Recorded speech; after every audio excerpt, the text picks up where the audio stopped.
Good evening, everyone. Assalamu alaikum to everyone who's online now.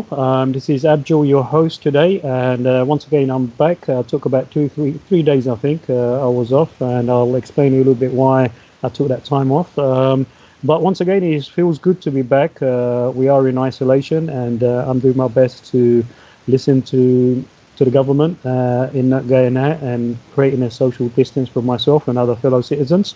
But we can also do this quite safely, and we're doing it online.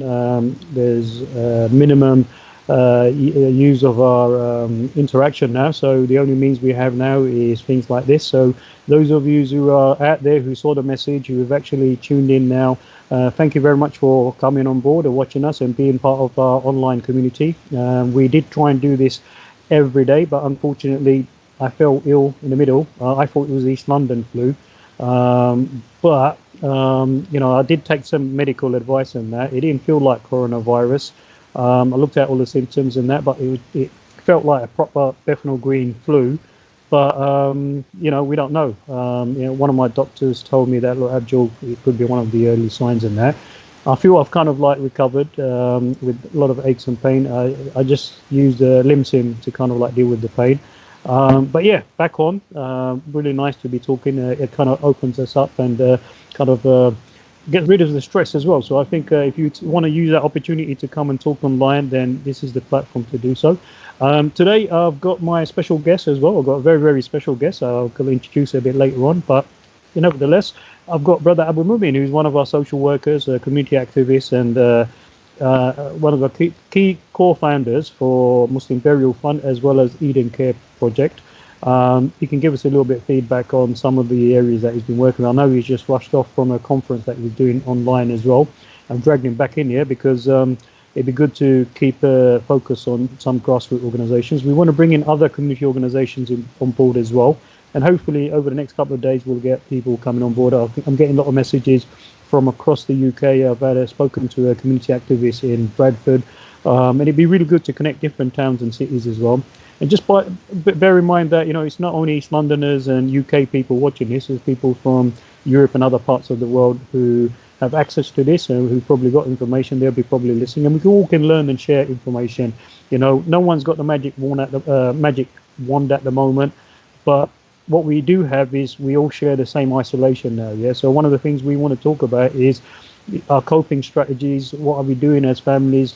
Behind our four doors and windows and everything. Some of us are on high blocks. Some of us got gardens. I know we've seen social messages of people like enjoying their garden space. A lot of us who don't have a garden space, we've got a little balcony or whatever. How are you making your time? How are you making it productive? That's something that we're going to look at. Brother Abu Mumim, yourself, quickly, you can come in now. Assalamu alaikum. Today has been a very busy day, and I've just come off a conference with all the scholars, leaders within the Muslim community, and we were discussing issues around the burial process and the PPE equipment, whether it's available to everyone up and down the country, and really trying to get everyone to respond and offer a good service in a safe kind of way. So yeah, it's been, and then from Eating Care, we were very busy with our, we've had quite a lot of burial requests today. So it's been quite hectic. So if I fall off, doze off a bit, you'll understand. But I've got my coffee. Abu Mumim, I'm not going to let you fall off because, this is another big sacrifice we have to make as community activists, and that we have to be at the forefront. We have to share our experiences and also help each other learn from each other as well. So that's one of the key objectives, what we're going to do here. Big thanks to the people who are actually coming on board now. The reason my head is turned to the right is I'm always checking the messages. And what I will do, I'll give priority to people who call. You can see the number. Please do call us. You could get an opportunity to ask questions. You can direct your question to any of us. Abu Mumim's there available if you want him. We've also got our key guest here today. I've got to say it's really, really great to see her and on board. She's always she is one of the pillars of our community. Behind the scenes, she does a lot of good things. I know what kind of things she does, and she's with us here. She's the editor for East London News. And Jenny, welcome on our community online. I mean, I know for many of us, all these high tech stuff are kind of like new to us. But you know what? We've got to live in a world where this is dominated now. This is the in thing now. Jenny, welcome on board. Thanks, Abjol. What a welcome. What an introduction. And I'm going to remind you that it was you who gave me my first break in community broadcasting in East London. Back in the day when you had your own radio show, you very kindly had me on your programme to talk about housing in the borough. We were just having stock transfer at the time, and the Tower Hamlets Federation of Tenants and Residents Associations was very worried about what that would mean for people. Sadly, our fears have not only been proved true, but have been exaggerated. Really, the situation is far worse than we had feared. But we're not talking about that tonight, but thank you for having me on your radio programme back in the day, and it's lovely to be here again. It wasn't the first local radio I did. We were talking just before we came on air about things that had happened to us, interruptions we had experienced while we were on air from our homes.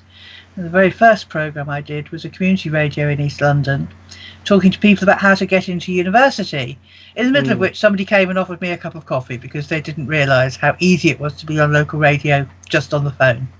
So I would encourage the listeners to ring in and have a chat with yourself and Abu, and we can see what people are up to. Jenny, you know what? You're definitely a pillar of the community because, you're always keeping in track with what's happening in the borough. You've been very concerned. And in regarding to the stock transfer, with the community mobilization, we were able to, I think we stopped about 12 or 13 states from transferring over. And now people, realize, when we campaigned at that time, it was correct, and and people wished that we could have stopped much more. But I think the strength actually comes from the residents and the community coming together, sharing each other's qualities and skills, putting it to good action. And if they believe in something, they can actually do it. And I think now we're in a stage where, as communities, we've got to do our best to face this invisible. I don't know how to explain it, but this virus that's actually causing mayhem now. It's dealing with superpowers and common people and simple people, everybody across the board. So everyone's falling under the same. No one can hide anywhere, So we will look at the policies. If the policies are working, we know, another very important position and institution that we must defend and must protect is the NHS. And a little bit later on, I'd like you to come back and explain the current situation in regards to the NHS. Let me just have one quick word now. Yes. I'll come back another day and talk about housing further as well. But one of the things to flag up just now is the government has announced this afternoon that it wants all councils to house rough sleepers. Maybe following the example that's already started in London of putting them in hotels, which all sounds great. But the big question behind that they haven't answered yet is who is going to pay. And it could be you and me, it could be you and me, the taxpayer. The hotels, they're standing empty now, they haven't got as many people staying in them, so they haven't got an income. How do we get an income? By taking public money from the councils and using it to buy hotel space for rough sleepers. Yes, we've got to do it. We've got to help rough sleepers to take care of themselves and self-isolate and everything like that. But behind that, we need to look at where the funding's coming from. And the Labour campaign on homelessness is one of the groups pressing to really get an answer to that. So there is an issue with Corona and housing in terms of the homeless and what's happening to them. When we discuss about survival strategies, housing will play a big part because, as you've probably seen in the preparation, I had to move from my bedroom to the living room. Obviously I'm kind of overcrowded here. I've got my boys here, I've got my girls here. One of my boys is sleeping on the floor. Sometimes we're sleeping on the sofa. But, that's a fact, of people suffering in various different ways. And this is why what we want to do is use this platform to kind of share that. air that out as well, because I think policymakers have got to realise now that we're in this crisis situation, people should make notes of how people are surviving, how they're coping. You know, I was speaking to some people and I'm saying, look, this is the best time to do actually research, because we've never had a whole global world on a lockdown inside their house. There's no research. If people could do some research or think of some research that will help look at health impacts, how people are coped in this kind of situation, I think it will actually, prepare for the future. And when I looked at some of the videos of previously people warning that these kind of viral diseases might create a bit of mayhem, I mean, I'm not sure if the government's actually took much notice of that. And the question is, like, why are we not prepared? Let's go back to Abu Mumim. Abu Mumim, I know you're down there. Okay, I just want to. We've got loads of people messaging. Okay, we've got Sajid. I'll read the messages. I'll read the messages. Yeah, please. Yeah. Messages. My two points is I did a video yesterday for the young people, and it's about housing. Some of the young people, because of the lockdown, they're not able, because they have large families in overcrowding conditions. It becomes very difficult. So these young people, effectively, what they do, they're roaming around in corners, in parks. And one of the video it was about that they need to take responsibility, because what they could do, if they don't maintain that social isolation, they could get the COVID-19 themselves and take it to the home where the elderly people are, who are most vulnerable. And it's to do with housing. It's to do with young people. What do you do in this situation? So it's a very important one. What Aminur Rashid, his question is around that. Are people observing social distancing in London or across the country? Because we've seen pictures where people are going to the parks, going to various national places, and they're just having a good time. Yeah, I actually saw something. They went to the what's those famous stones? Stonehenge. Stonehenge. Yeah, they went to Stonehenge, and they're like full of cars and everything. And but anyway, I mean, what do you think, Jenny? About people going out, I think it's partly because we haven't seen the authorities taking it really seriously. When all this kicked off, I understood the advice. Now I am just confused. We're supposed to stay at home unless we're going out for the 3 days, get food, to give someone else some help, or going out for exercise. Why didn't Boris do that? Why wasn't Boris staying at home? Where did he go to get and so how can you take it seriously when your own Prime Minister and Health Minister weren't taking the advice seriously? Yeah. And oh my goodness, did you watch a video? A train underground full of people. That was unbelievable. I just want to let me make an announcement. People, if you're watching, we've got quite a few people watching. Please call in. Let's make this show interactive. If you got any questions, no. If not, we just continue. Yeah. As soon as I get a message, like I know there's callers trying to call. Yeah. Hello. Hello. Okay, maybe not. Yeah. Wait. Continue. Yeah. Yeah. So if you're watching, please call in. Let's make this show interactive. Forward it to your friends. We are going to discuss.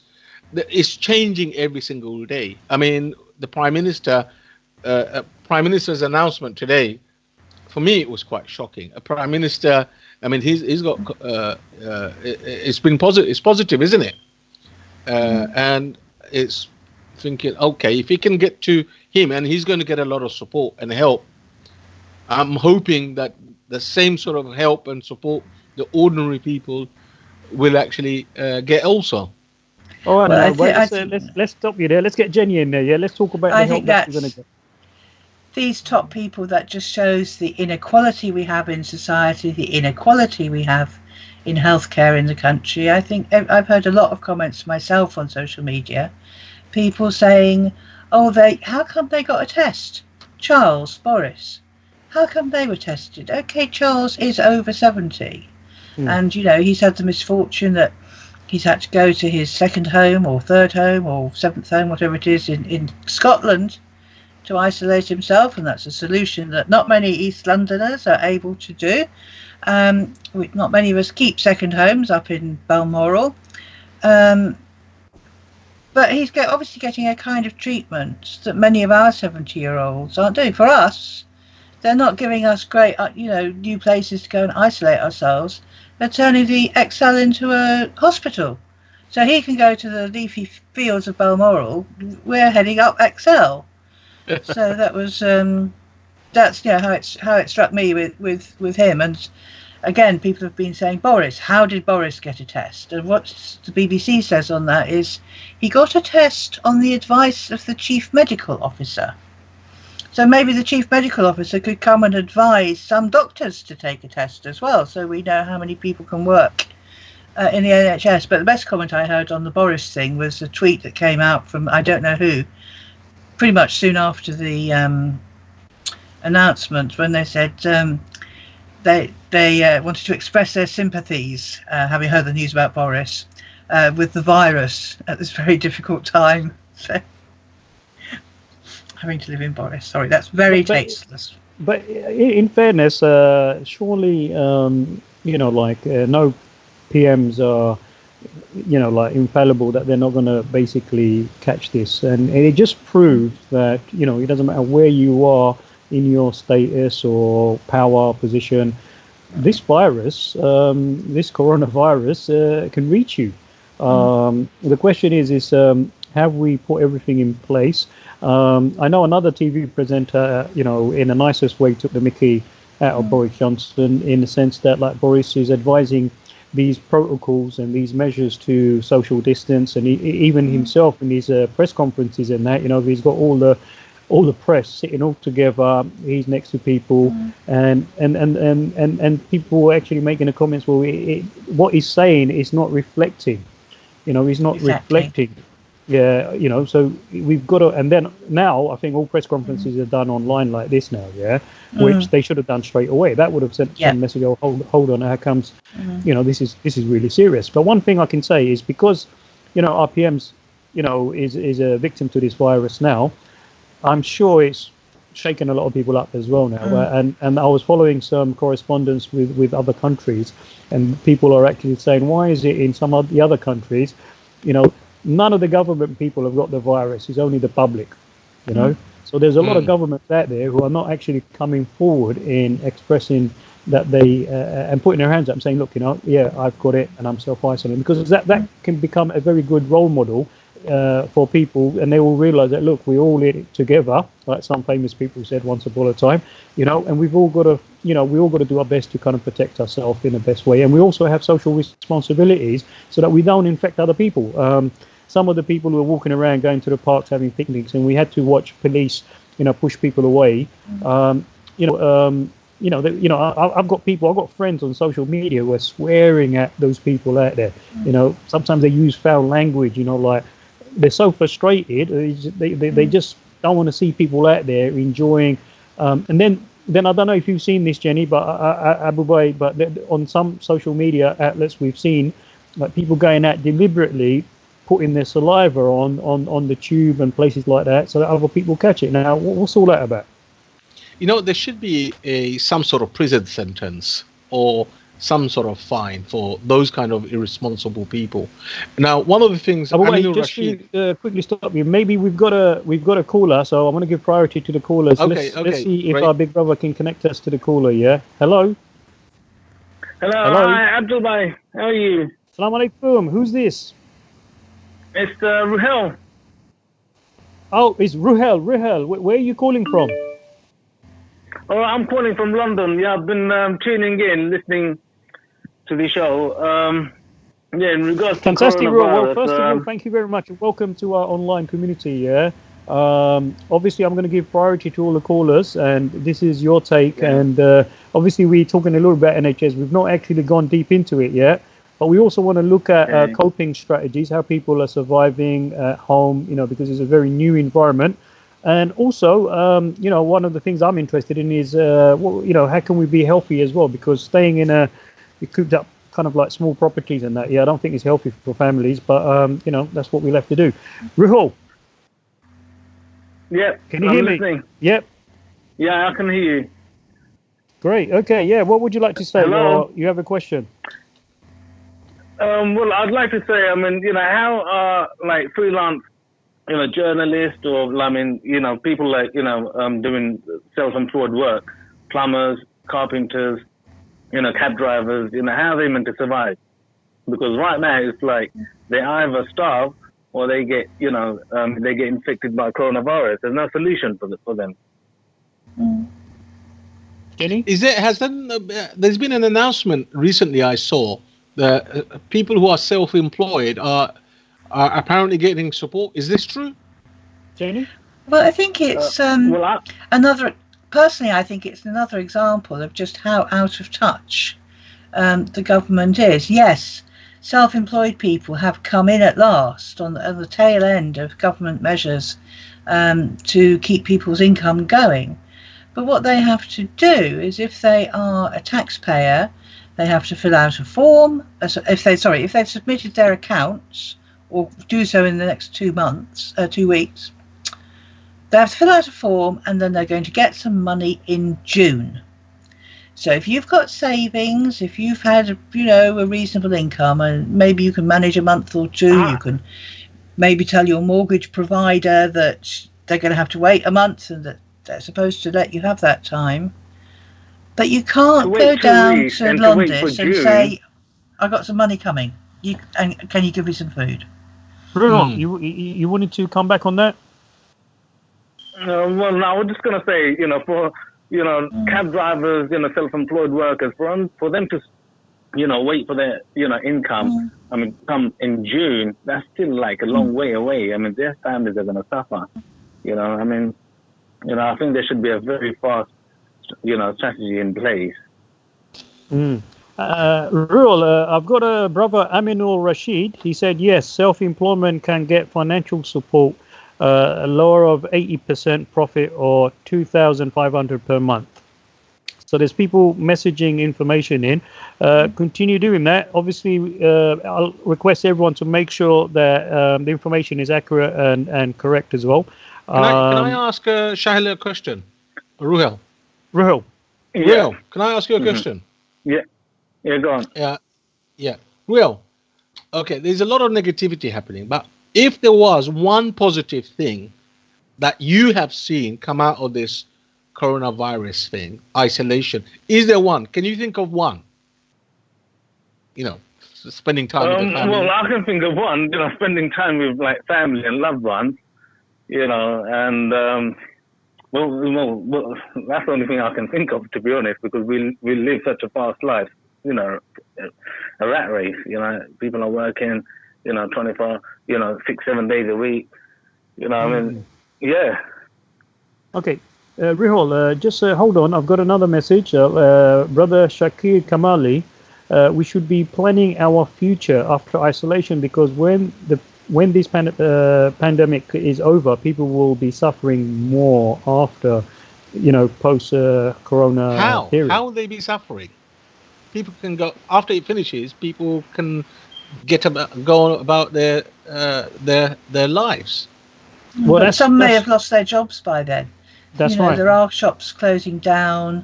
There are chains closing down, and there's just, I think, going to be a while before people feel confident to spend their money. And if there's a time lapse before that happens, that's not going to help keep other people in work. Okay. Jenny, if you hold on, Rural, are you still online? Yeah, I'm listening. Okay, very quickly, we got more calls coming in, so we want to give other people a chance as well. Do you have a final point that you want to make? Well, okay, what are the police doing? Yesterday, I got in this lift, in a block of flats, and, it was all spat on. What are the police doing, about these kind of, criminal acts? Yeah, but what can the police do about somebody else spitting? Like, we can't, people shouldn't be spitting in the lift in the first place. What are they doing? Okay, say the offenders. Say the offenders, have been caught on CCTV. What actions, are the police, taking, to stop that? Well, what action are the landlords taking? Viruses? That's the first one. That's a good question. Let's leave it for discussion. We're going to discuss this. You can contribute by sending messages on, and if you feel free to come back to us afterwards as well. But let's move on and let's get the next caller in. Hello, Assalamu alaikum. Next caller.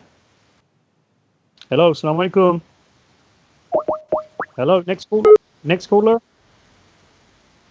Okay, while we try and get connected, policing. Well, I feel sorry for the police officers. I mean, like if they're going to be now going around like cleaning like people spitting and things like that. I mean,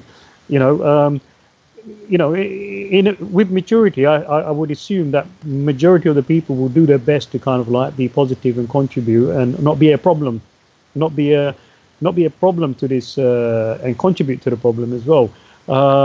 Jenny, what do you think? Do you think? Well, there was one comment I heard today that the Brits are all being very irresponsible, going out, sitting around in the parks. But at least they're not walking on the grass. So that sums up the British character. But really, we need to look at our landlords as well. And I feel that on my estate, although Jenny, the cleaning is often not bad. Sorry, Jenny, we've got another caller coming.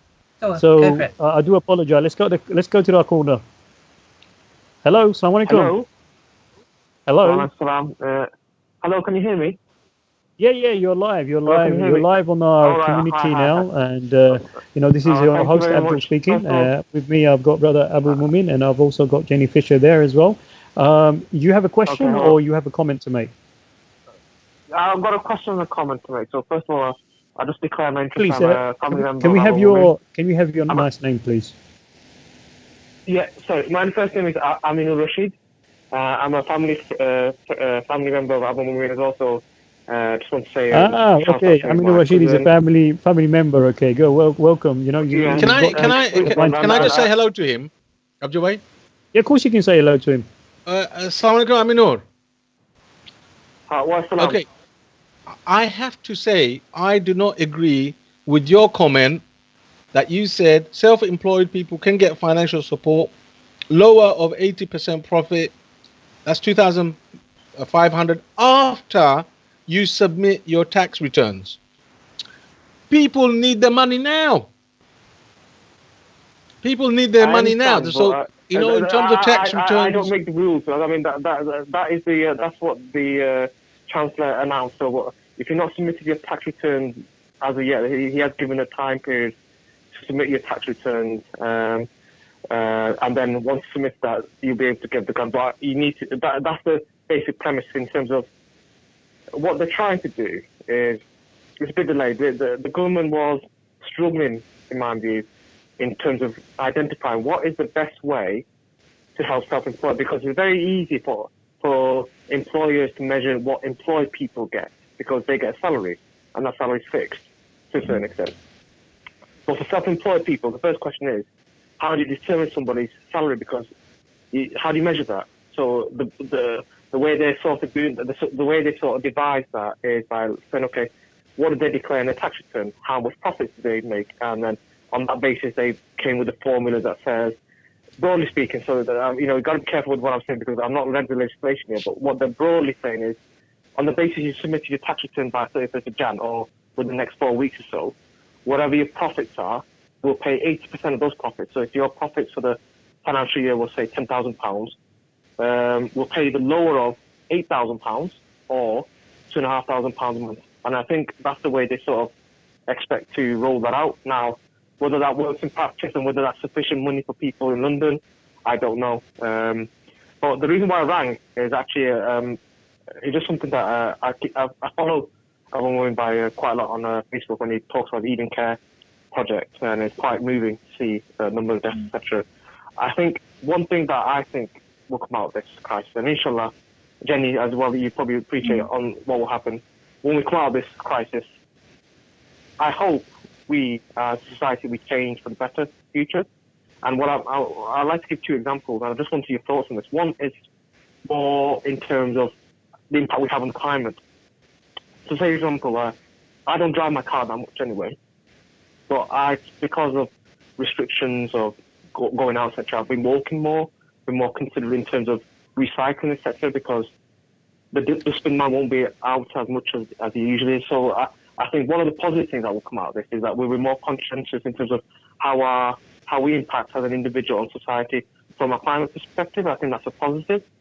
So that's one thing I think will come out of this as a positive. I don't know what you Abjol Miah, Abu Mumim, or Jenny think about that point. Well, let's bring Jenny into this. Well, I hope there will be a positive response. I think we need, particularly the younger people in society, by which I mean the under 40s. There's sort of like a lack of education, a lack of awareness. It's like everything that we've needed has always been there. The shops have been open, entertainment's available. And although a lot of people have fallen through the safety net, for people in work, life has been okay over the last 10, 20 years. We've got through. And now we can see the things we took for granted are under threat. And it could get worse before it gets better. But I think we need to sort of educate people in how it's not always been like this. Society changes. It changes in sudden great upheavals. And you have to be engaged. You have to be linked in to understand it and play your part and see the consequences of it.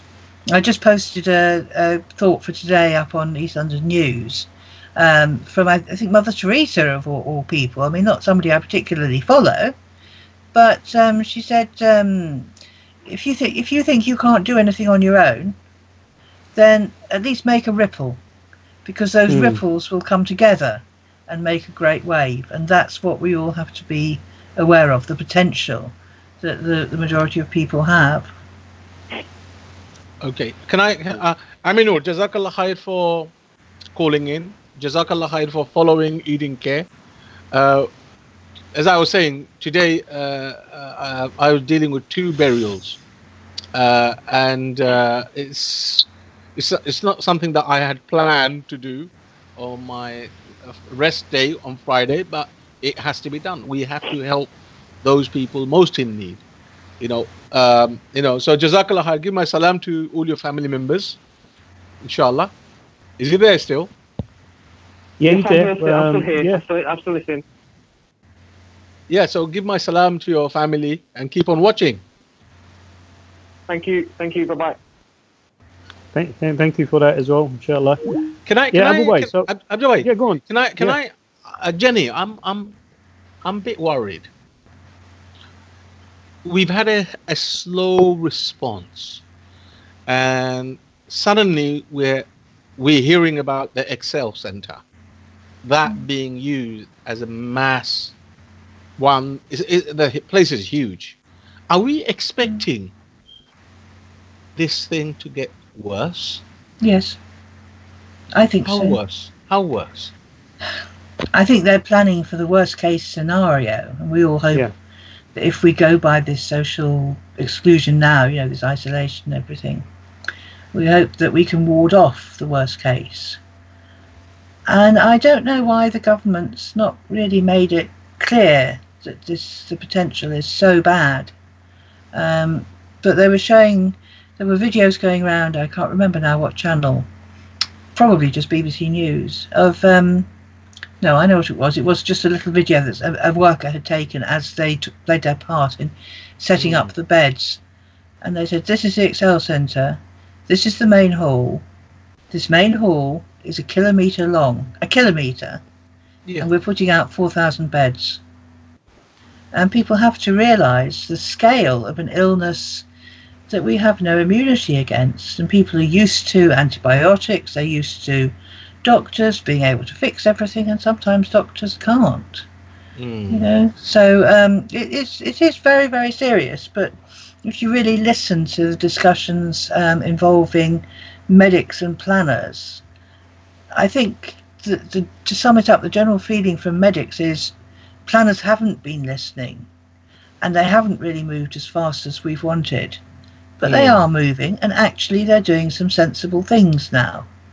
There was one doctor on the radio today saying one of the things that her management has done in one of the London hospitals is to make it very clear that all staff can make suggestions. All staff can say, I think this might work. And the planners, who may not usually listen to humble nurses and cleaners and junior doctors, will take that on board. So it is worrying. And I mean, also on the vodcast's page, on the vodcast YouTube channel, you can see a video that I did a couple of nights ago with Shafi Ahmed, who's a professor working at the Royal London Hospital, who was fascinating in terms of how he thought the NHS was planning and how much worse he thought it might get. And he had some, he was very insistent with his line about, look, let's save lives now. Let's do in the short term whatever it takes. And in the longer term, if there's a second outbreak of corona in the autumn, which there might be. Really? There could be another one. A second one? Yes. Oh, dear. But this virus is not going to go away. At the moment, what we're doing, I mean, there's some suspicion that the government maybe had an idea of if we get enough people to catch it, they'll develop immunity, and then the UK will be safe because generally that was their first. That was their first strategy. Yes, and the second strategy was when they realised how many people could be ill, how that could just swamp the hospitals, and how that could give us a huge death toll from people not responding to treatment. Then it changed to actually we've got to slow down the spread of it. But the downside to slowing down the spread of it, and I don't think scientists and certainly not politicians have got their heads around that yet. The downside is, well, the virus can die down, but it's still there. So when we come back to the winter and people are more susceptible to infection again, why should it not resurface? If people continue to travel, if people continue to come back after 2-3 weeks into mixing socially again and going to large venues, it'll flare up again. And that's what perhaps we haven't got our heads around. Sorry, I'm feeling very preachy and very moralistic and downbeat here. Points. Very interesting points. No. It's we need to look at these kind of thoughts as well, because end of the day, it's going to get us to think about this. Now, how long, Jenny, do you think, timescale wise, are we looking more than a year? Timescale wise, what do you think? I think we must be looking at about a year. I mean, if it reminds me of anything, I mean, I know I'm getting on a bit. I wasn't quite around in 1918 when we had the flu epidemic worldwide, but it reminds me of when they first identified HIV as a virus. And there was a huge scare. There was a big public information campaign, which may or may not have been entirely accurate, but there had to be an education campaign. And there was eventually discovery, testing, and now commonplace usage of drugs which could help keep HIV a bit under control. And, now we even have the NHS, just before Corona launched, finally authorised PrEP for mainly young gay men to use, which is not a virus, but it sort of acts like a virus might do. It prevents, or it reduces the risk of catching HIV. Sorry, I am not an HIV expert. Can I just interject? I just want to keep you with the NSC. And you spoke about the government wanting the population to get it, to create antibodies, and all of that. Is there anything out there now that the government are predicting X number of percentage of people in the whole of the UK to get coronavirus?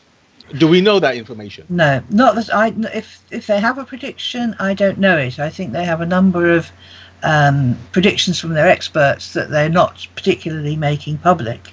But I think sort of generally it takes a year to form an inoculation, to get a vaccination against something.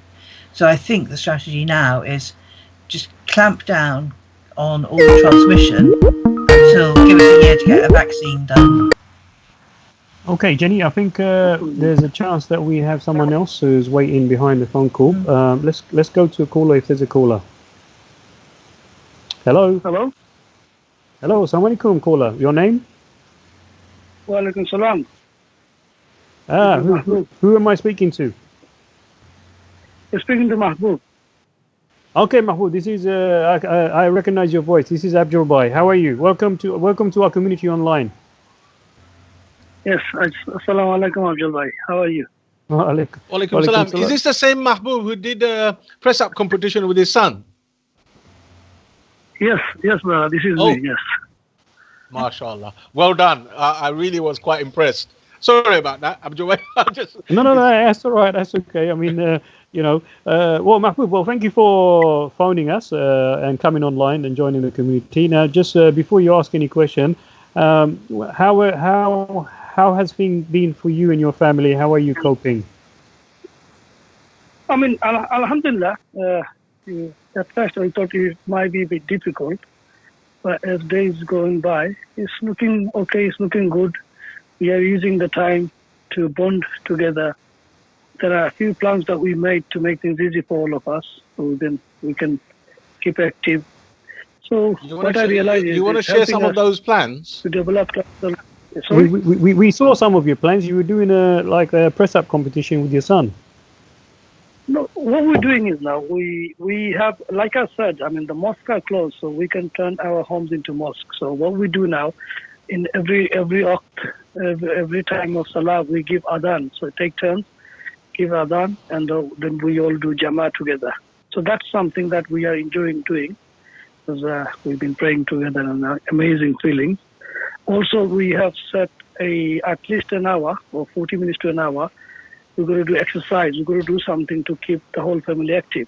That's everyone getting involved, like wife, the boys, girls, and everyone. So yeah, these are the things. Then we have the reading time. It leads me to a question. It's only been a couple of days. It's not too long. I mean, we're preparing for maybe 3, 4, 5, 6 weeks.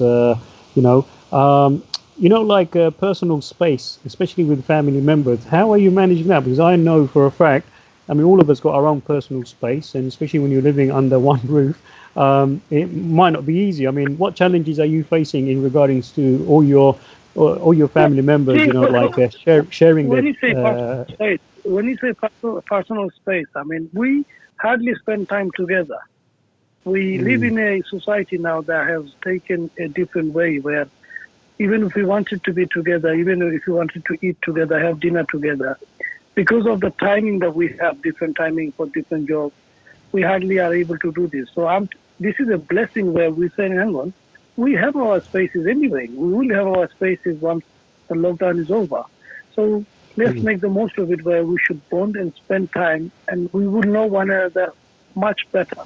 We will know the weaknesses, we will know how we react to things, and if we can bond and work together in a hardship like this is a true family that we want to. Okay, I'm going to be quite harsh on you now. Because after you're harsh, I want to be harsh with you. Yeah. Because I'll tell you why. Because see, one of the issues I'm seeing is, like, are you as a family giving enough space to the female folks in the house as well? Because now that all the lads and the men are there, are you dominating the space, or are there some kind of like space management where you're saying, oh, hold on, my daughter's got some time, she can have the living room as well? I mean, how are you managing this? Alhamdulillah, I am blessed with a bit of a large house, so we all have our own room. So my daughter has her own room, my sons have their own room, we have our own room, and as you said, the living rooms are shared. So when my daughter wants to do her work, he has that room to herself. Sometimes you do need your space a little bit, so we are giving that space. When I need my space, I'll just go out in the garden and just chill and relax by myself. And my wife needs her space. She could just read. Even when she gets her own space, she's normally reading the Quran or a book that she likes. So yes, we do have our own spaces. At this moment, like I said, me and my wife, we're painting with the little one. My son is doing his work from his own room. My daughter is doing work, and Musa, as you know, he's a student as well. martial arts Mm. student. He is in his own doing his work, and the little one is with us, helping us painting. That's Isa painting today with us. Oh, So that's yeah, good. so this is Okay, how my it is. question. So every day My we, question, every day we my have a question for Brother yeah. Mahbub. Yeah. But Brother Mahbub, can you hear me? Yeah, I can hear you. Okay. On top of offering burial support, we are also providing befriending. Now, there are cases that we're dealing with. The mother or the father or the child, somebody elderly in the same household have COVID-19. They have to self-isolate. Now, Yeah. what advice can we give them? Because some of them are listening. What advice can we give them to make their life tolerable? Because some of the recordings, some of the videos that we have taken, of course, they've consented and we've shared. It's extremely painful. So if we were in the same household and somebody has COVID-19 and they're suffering, could you just imagine the issues that arise from that? Yeah, I mean, in this issue, number one, we have to think that this is the time when we, as a family, we work together for the one that is in need of all of us. So that's something we need to think and put that priority on our heart and our brain. So if someone was already affected and if the person was elderly, i.e. could have been your mom or dad, and you have lots of other family members, number one, you have to find a room, to my understanding, a room where we can put the affected person in that room. So making sure the room has a window, if possible, and then he or she can have a lot of air inside the room, good ventilation, and the door is kept locked.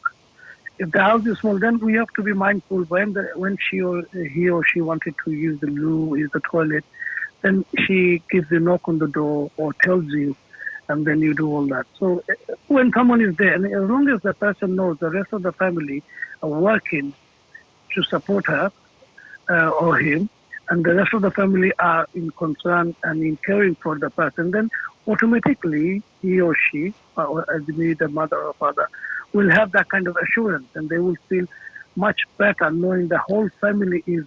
At no point we should not make the person feel like she. I'm going to just ask you one more question, and then I won't clog up. Now, let me just give you. Not everybody is lucky to have a big house. Yeah. Now, imagine you got someone, and this is what Eating Care. We're helping quite a few people who are in this situation. Now, imagine you have overcrowding situation, so you have to give up one room. Now, that's one room. Now, the advice is, if you have there's only one toilet, one shower space. That's a big problem. Then what happens? You have to accommodate, because you have to clean it all up. You have to have these proper, the PE, safety equipment. Are these? I'm just thinking about it. This is the reality of many people. They're going to get infected. The entire house will get infected. Well, I think before Mahbub comes in, I think the government has thought of that. Brother, Mahbub, just 1 second, Mahbub. I'm going to bring you in. I'll bring you in, yeah. I think the government and the health experts, they've considered all those kind of aspects. And that's why what they want is families to self-isolate. So if, like, for example, myself, I was ill for 2-3 days, okay? There was most likely mild symptom of coronavirus, yeah? I think it was the Bethnal Green flu.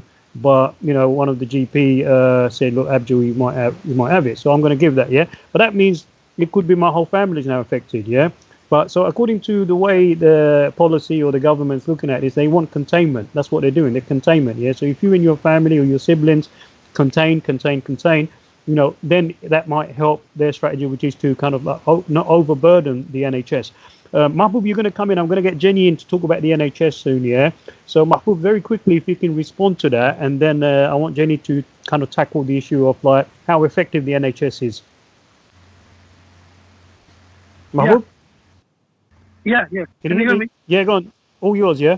I mean, at this moment, I mean, what can we say? The NHS is saving the world. I mean, many a times we did not appreciate how hard they work, especially nurses, junior doctors, or all doctors, and anyone that is a part of NHS. In every way, they are doing their best. Some of them taking risks knowingly that they are taking a risk as well. Well, Mahbub, just to hold you on there, you're taking risks. Listen, part of my charity organization, Human Aid, I had to go and deliver paracetamols to doctors who are self-isolating, and they got no way of getting that medicine to them. Yeah, so there are loads of frontline staff members who are actually on self-isolation.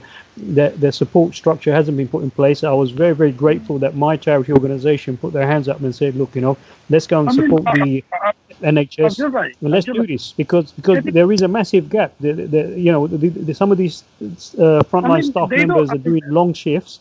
They're not even getting a chance to eat. They're not having breaks. And that's not the way to fight the front line. So I was very, very happy with my organisation for taking the lead role in that, going in partnership with the Royal London Hospital. Even today, they dropped off food at lunchtime and evening meals, and that's how it is. See, it's not. I mean, we can just praise them, but at the same time, we need to know that they need help. Like you said, I mean, it was a big failure where. Imagine if the frontline NHS staff were tested, and some of them who are now self-isolating themselves might not have the symptoms, might not have the virus, and some of them who are actually working on the front line might have it. If the testing kit was in place and they were tested, all the doctors and nurses, then we would have been in a much better position today, and they would have been in a much better position to carry on helping and saving lives. That's number one. Number two, yes, those doctors who are self-isolating, even if you come to it knowing with how they are traveling. I mean, some of those nurses and doctors are having to travel, taking the London Underground.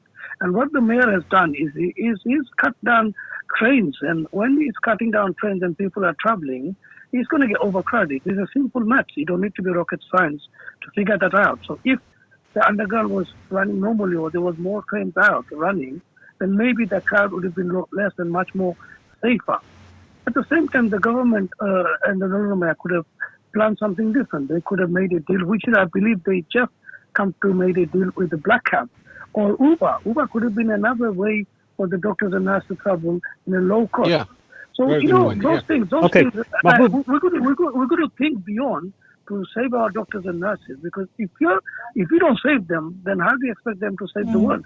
Save us. So they need protection. Thank you. It's just only a matter of, because of time, I have to kind of move on. Thank you very much for calling in. Please listen and also send messages if you have to. Okay. Yeah, go on. To end with, I want to tell all the parents and all the families, yes, we have time. We are locked up. We are locked down. But make sure we don't allow our children to feel that they are burdened at any cost. Make sure that we don't say, his life has become miserable, because those kids have nothing but to look at their parents at the moment. At the moment, they are going through the same thing that we are going through, but they might not say it to you. So we've got to make sure we make the household enjoyable. The father and the mother must take responsibility. And now, many times we wish to say, we don't get our kids and they have been taught this, that, we don't agree. You've got your kids, you've got them for 3 months, if not more. You've got them at least for 3 weeks. Teach them moral. Teach them what you want to teach them. It's going to be more than 3 weeks, bro. It's going to be more than 3 weeks. I can tell you that. Mahbub, thank you very much for that. That was very, very valuable information and advice that you've given, especially with the kids. Continue watching us. We're not going off. We're going to be until 10:30, inshallah. So, but we do want to cover our topic, which is looking at the NHS. Now, I've got brother Mizu who's actually messaged us. Abu Bay, do you want to read his message? Can you see his message? Okay, he's got 2 points. Okay, let's go. Maybe Jenny can answer that one. It's difficult when there's animosity in the house, especially in confined spaces where resentment is compounded with family members, unresolved issues. Add in the mix coronavirus, and it's a tinderbox waited to explode. Number one. And he said, number two is, I was under the impression that doctors and healthcare workers in the hospitals are tested daily. Jenny, would you like to comment on that? On the last one, no, I don't think they are. I think they'd like to be. And there is the issue that it takes about 5 days for a test to show that someone's got corona. At the moment, you can go around for 3 or 4 days having been infected before an infection will show. So that's a problem. I think it's quite interesting to raise the point about what you do in a household if there's tension.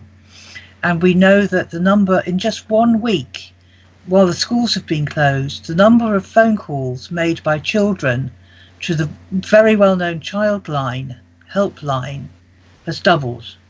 Would you like to tell us which Childline is that for anybody who's listening?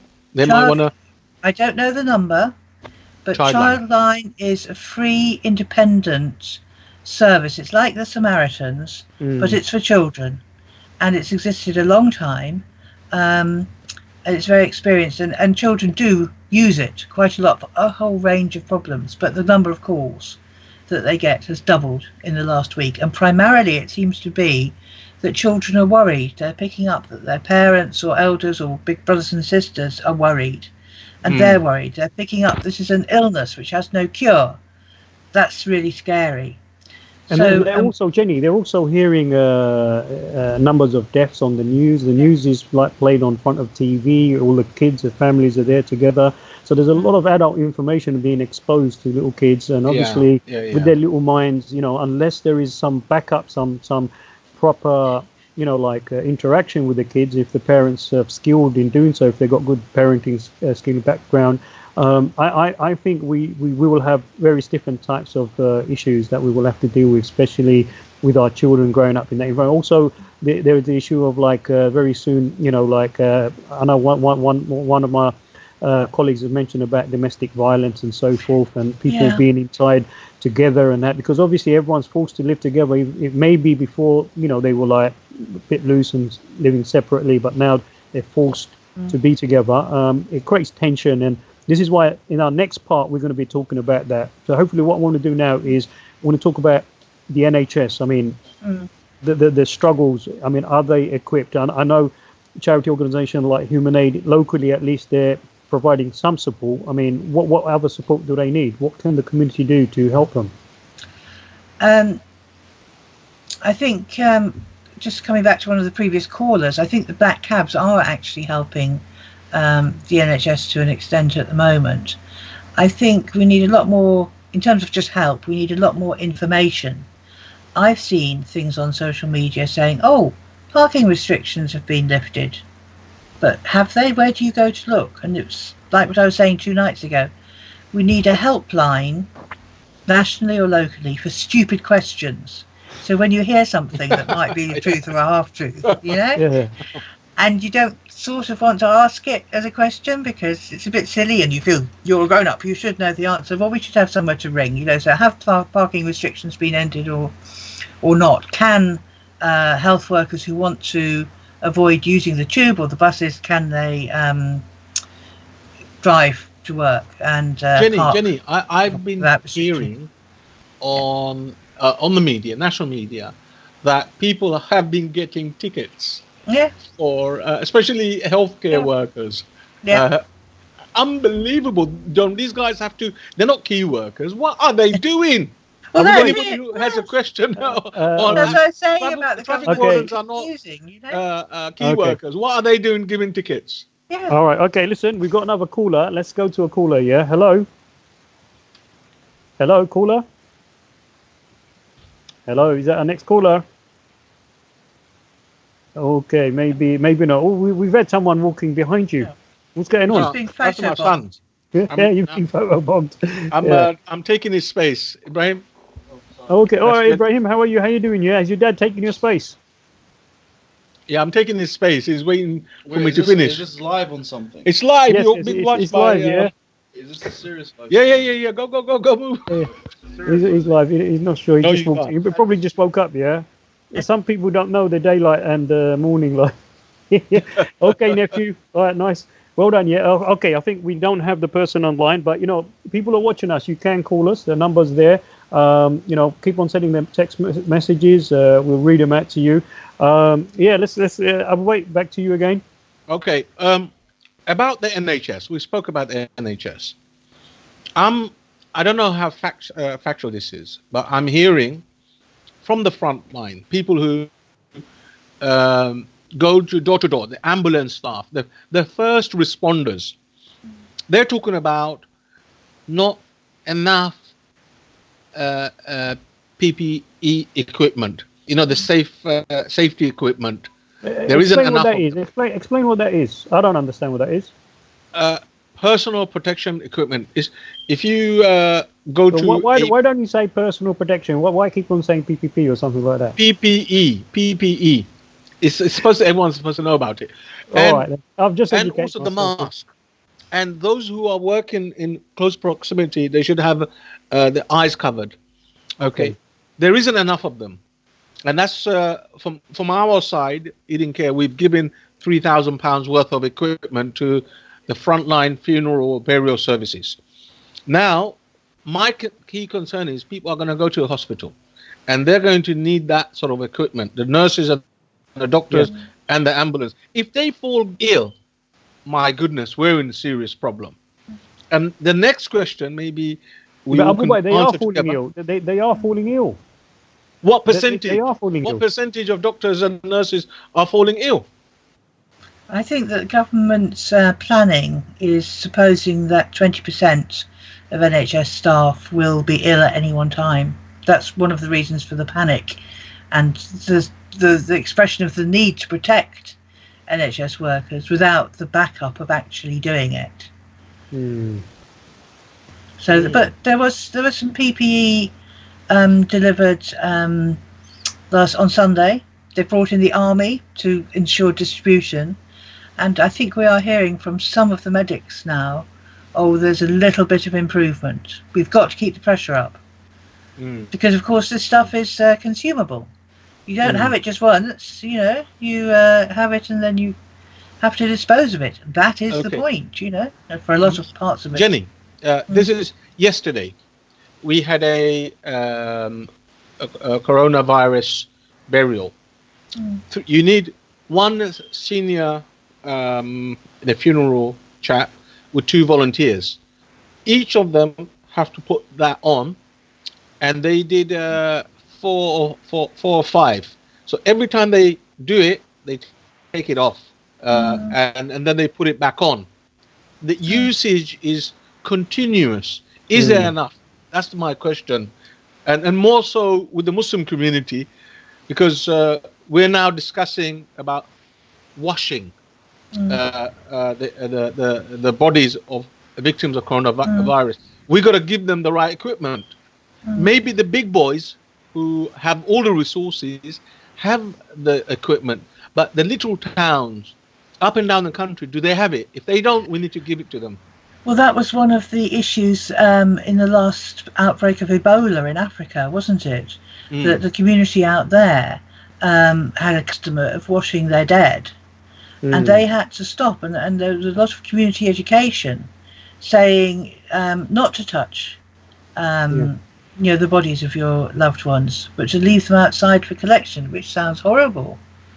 But I think you need to negotiate with him upstairs, really, not with me, about how you can be observant and all the top institutions that deal with, you're most at risk when the person is alive. When they die, they are put in a incubation period for, I think, 3 to 4 days, and it is around that time the bacteria doesn't survive, and if any get trapped in the mouth, then there are steps that they have to follow, safety steps, and you just got to be aware of it. So a volunteer who's just going to come in and say, I want to volunteer, should be well trained. But we won't be going and doing that in the first place like that, would he? Well, you've got some people who are. You've got people. I think personally one of the biggest dangers is the willing volunteer. And again, this is government confusion, and I don't understand why they've signed up 400,000 people to volunteer in the hospitals. Even and sorry, I apologise in advance, but this is my ignorance. some of the door-to-door systems, they say, oh, you know, if you need something, you're a vulnerable person, don't go out, just give us a ring. But it's like, how do they test all the volunteers who are coming door-to-door? What they're delivering, do they test that? So if somebody comes, you know, if a member of a local group does my shopping in Asda is my local supermarket, but whichever one it is, and brings it to me, are they just a door-to-door corona delivery service? If they bring me fresh fruit and vegetable, which has been lying out in the supermarket, which people have been walking past, is my produce infected or not? If they bring me packets, cardboard, we've heard, you know, corona can survive 3 or 4 days on cardboard. I'm not sure if that, I believe that, but that's what I've heard as well. Other packaging too. So these 400,000 Jenny, in America, in one of the states, there was a doctor, a consultant. He actually started giving advice online, and he was saying because they're so big as a state, like, you know, and they have to move around and they're getting deliveries. He also highlighted the risk of like contamination on the items and things, and how to. And he was saying that you got to keep, you know, these plastic bags outside for a day or 2 or 3 days, whatever, in order to make sure that like the contamination is minimized and all that kind of stuff. So there is more questions that we haven't asked, because obviously we're moving forward very quickly because we have to do it because people haven't thought. Now a lot of people are thinking of takeaways and things. Now we have to pose the question, you know, how the food is being prepared. You know, who's you know, I mean, hygiene. I mean, what about the takeaway containers? I mean, if somebody is infected and they're touching it and they give it to you and you hold it, do you get infected? Yeah, if there's a risk there. So you know, if someone has the virus and they're contaminating it, or if they don't know they got the virus and they touch the containers and then you touch it, and by accidentally you then, like, I mean, I don't know how many times you've seen me touch my face here because it's so natural, and that's what people do. I'm like touching it away. Yes, it's just, you know, and that is the problem because you have to wash your hands. So if someone does touch those containers, they need to quickly wash their hands. So I think what we've got to do is go back to that hygiene thing. Wash your hand, wash your hand, wash your hand. Whatever you touch, wash your hands. You can't, you know, there's not more you can wash your hands at this particular time because that's the only way you can restrict any kind of like exposure is you got to wash your hands. You know, I've got a comment from Mizu. The UK has been under-resourced from day one, and I don't think it was finances. It was more the fact the supply chain has been inadequate and shown the weakness which have now been exposed. Is there a way it can be bolstered up? That's his comment. Mezu Rahman. He asks tough questions. Why doesn't he call in and ask that question? That's what I say. Jenny, do you want to answer that? Well, at least he's messaged us. Well, he needs to call in as well. You know, we're running out of time. Abu, you're working out now that I'm one of the Tower Hamlet's biggest cynics in terms of how society could possibly be run. And it seems very difficult to think, you know, really you need government to get its act together, local government to get its act together. Actually, one thing we should say on this programme is that today we have seen Tower Hamlets Council finally launch a dedicated phone number for vulnerable people to ring if they are in difficulty. And that's 020 7364 3030. So that's very important for people to know. Tower Hamlets Council? Yeah. Is this they've done something? What? I mean, the voluntary sector, Jenny, the voluntary sector, we responded much. We had a emergency helpline a week ago. Why are they so slow for, with all the resources that they have?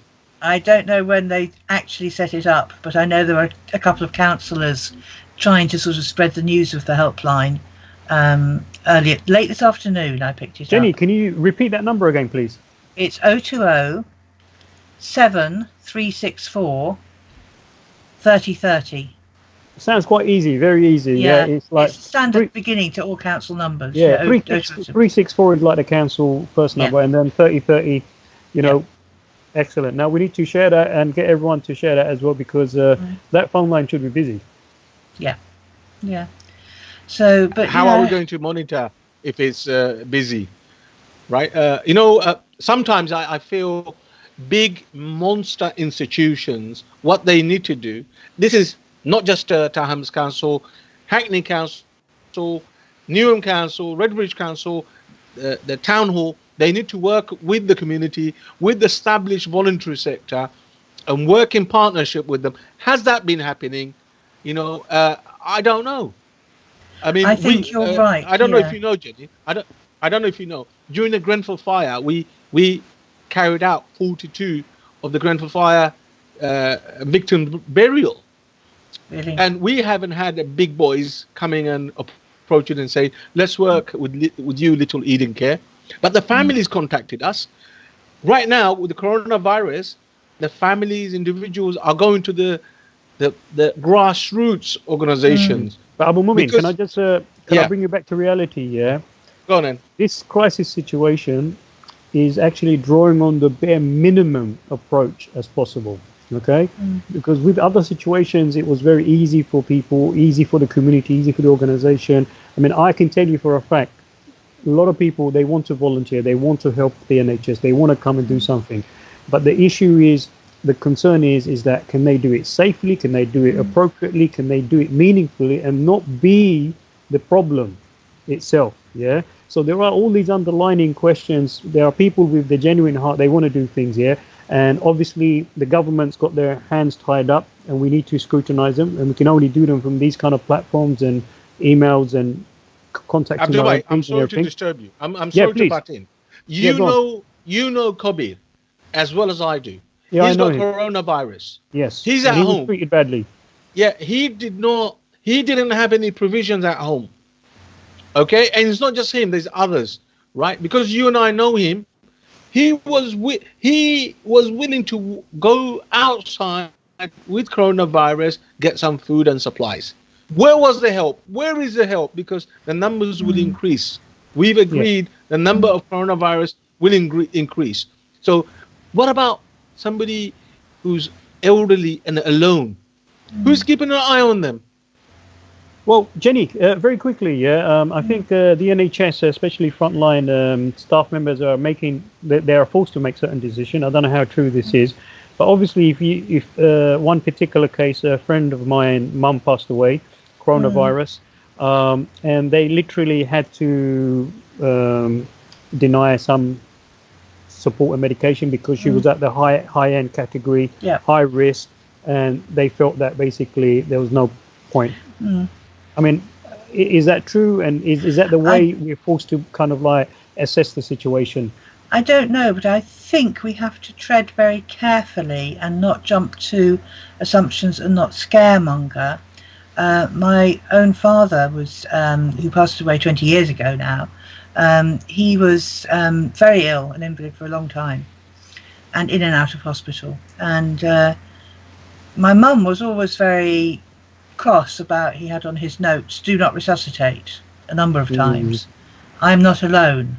There was a time when the NHS did that, and a lot of us saw that being done to our elderly parents.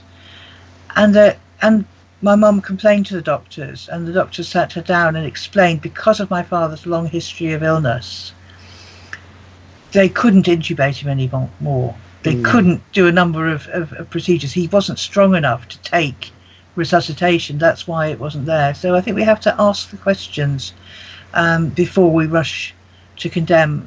On the one hand, with elderly or infirm patients, maybe we have to trust that medical advice, while at the same time watching out for the NHS being overwhelmed, like they have been in Italy, not having the right equipment there, and having to play God, having to take decisions about rationing healthcare, which should not happen in this country or internationally.